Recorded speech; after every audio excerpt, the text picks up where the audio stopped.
Ndimi Vana Vangu, a song by John Chibadura. In this song, the late great John Chibadura is highlighting the pain of a parent who has kids who have gone astray. It is every parent's wish and hope that their sweet bouncing babies will grow up to become people of honor and respectability. However, in life, things can turn out to be different between expectations and actual outcomes. He says, Vana vangu ndimi munondigumbura. This shows disappointment of the highest order. From the next verses, we not only get a glimpse of how bad the children turned out to be, but also the fact that it was not easy taking care of them due to poverty and lack. Where he says, Zvandakakurerai mukakura, ndaite zvimwe nhamo yapera. Now that you are all adults, I thought my problems are over, but it seems it's now even worse. Ini mangwana padare.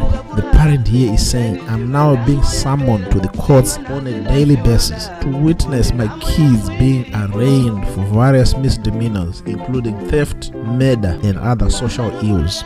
Children, please obey your parents. Do the best so that your parents may be proud of you. Do not do bad things that will make the life of your parents difficult. Cheers. Ini mangwana padare, oh yeah. Uno mira mozaze vana, oh yeah. Ini mangwana padare, oh yeah. Uno mira mozaze vana, oh yeah. Umwe mwana kutomwa na motsaye kuba. Umwe mwana kutomwa na motsaye varume varize. Umwe mwana kutomwa na motsaye kuponda. Umwe mwana kutomwa na motsaye varume varize. Zvandakakurerai mukakura, ndaiti zvimwe nhamo yapera. Zvino nhasi ndazviona kuti nhamo yangu ichiripo.